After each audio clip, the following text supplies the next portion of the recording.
Good morning friends, my name is Lokesh. I work for Lux Foundation Education Society. आज हम चर्चा करेंगे parts of speech से जो हमने टॉपिक लिया है वर्ब एंड एडवर्ब। देखिए, एक वाक्य में जो भी शब्द होता है वह जिस कैटेगरी से बिलोंग करता है वो पार्ट्स ऑफ स्पीच कहलाती है। तो आज हम जानेंगे वर्ब के प्रकार के बारे में और एक वाक्य में वर्ब का प्रयोग किस तरह से किया जाता है, हम इसके बारे में चर्चा करेंगे। वर्ब को पहचाने एक सेंटेंस में और उसका क्या रोल है, इसके बारे में आज का हमारा टॉपिक है। सबसे पहले है बी वर्ब।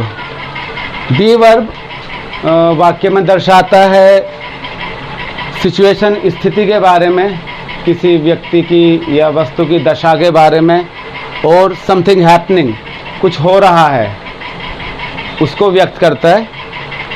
एक्टिव और पैसिव फॉर्म में वर्ब हमारा रहेगा लाइक टू प्ले, खेलना। और अगर हम पैसिव फॉर्म में बात करेंगे इसके तो वाज प्लेड, खेला गया।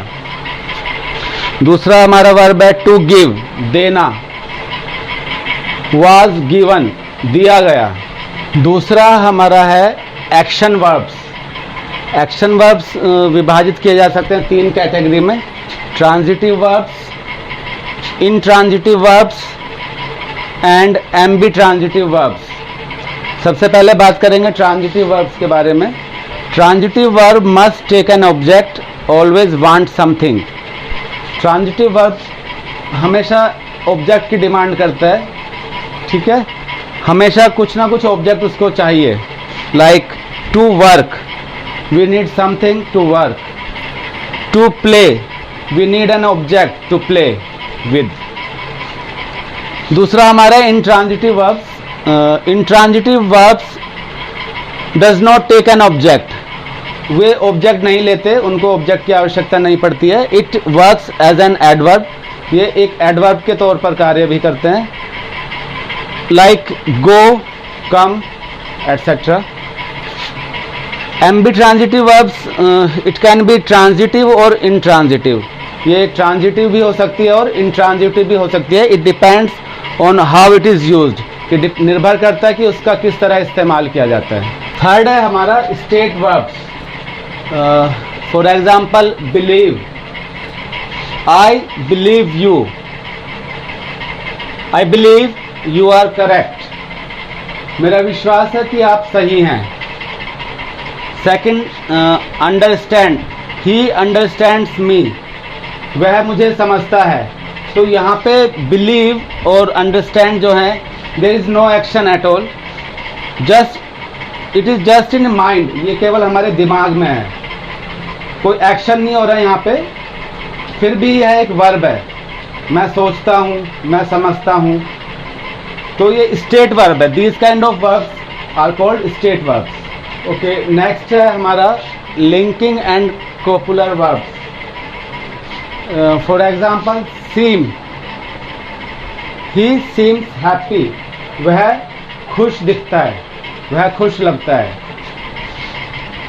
तो there is no action is happening, it is just describing the situation.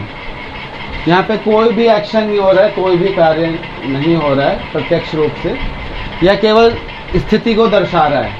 किसकी? सामने वाले व्यक्ति की। It is just my idea, ये केवल मेरा आइडिया है, मेरा विचार है। शोइंग स्टेट और फीलिंग, यहाँ पे ये क्या दर्शा रहा है? स्थिति को या फीलिंग को, भावना को दर्शा रहा है। तो these kind of verbs are called linking and copular verbs. Next है मोडाल्स। मोडाल्स आप सभी जानते होंगे, can, could, may, might, etcetera. For example he can swim, तो swim is our main verb here, यहाँ पर मेन वर्ब स्विम है हमारी। कैन एक मोडाल है, it help support the main verb.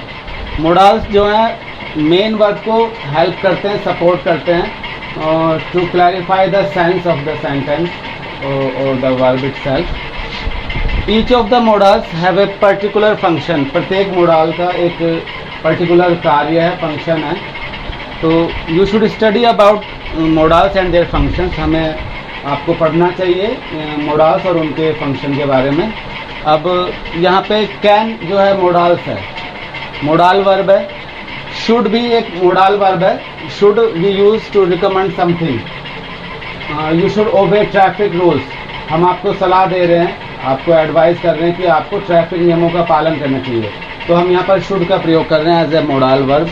इसी तरह स्विम है, ही कैन स्विम, ये हमें दर्शा रहा है इसके बारे में, उसकी स्थिति के बारे में दर्शा रहा है कि वह तैर सकता है। नेक्स्ट इज ऑक्सिलरी और helping verbs. Be, do, have, ये हमारे हेल्पिंग वर्ब्स, ऑक्सिलरी वर्ब्स होते हैं। They are use to help a main verb, ये मेन वर्ब की सहायता करती हैं। डू इट्स एक्शन, ये उसका एक्शन को कंप्लीट करने में और क्लियर करने में। For example in present perfect verb, present perfect verb में वी हैव हमारे पास होता है हैज और have as a helping verb. Has और have perfect present perfect verb में एज ए हेल्पिंग वर्ब के तौर पे हमारे पास होता है। इन ए क्वेश्चन, एक प्रश्न में यदि कोई भी प्रश्न करते हैं हम, तो उस वाक्य में हम हेल्पिंग वर्ब को वाक्य के शुरुआत में रखते हैं। जैसे कि डू यू नो हर, क्या आप उसे जानते हैं। तो ऑक्सिलरी और हेल्पिंग वर्ब जो हैं वो उनका टेंस होता है, वो अपने टेंस के अकॉर्डिंग चेंज होती रहती हैं और उसी के अनुसार कार्य करती हैं। ओके, नेक्स्ट है हमारा नेक्स्ट एंड लास्ट बेस और इन्फिनिटिव वर्ब्स। बेस वर्ब है just the verb itself, just the idea of the verb. Verb का विचार और वर्ब, जो वर्ब की बेस फॉर्म होती है, रूट फॉर्म होती है, that is called base verb. Like जहाँ पे कोई एक्शन नहीं हो रहा था, केवल एक आइडिया होता है। Like what should we say, like hate, love, ये एक आइडिया है, there is no action at all. Last है हमारा इन्फिनिटिव, टू की फॉर्म्स जो होती है वर्ब की, टू बी होना, टू प्ले खेलना, टू वांट चाहना। दैट्स ऑल, ये हमारा टॉपिक था वर्ब से रिलेटेड जो हमने आज कवर किया है। नेक्स्ट वीडियो में हम डिस्कस करेंगे एडवर्ब के बारे में। Thank you for watching and listening to me.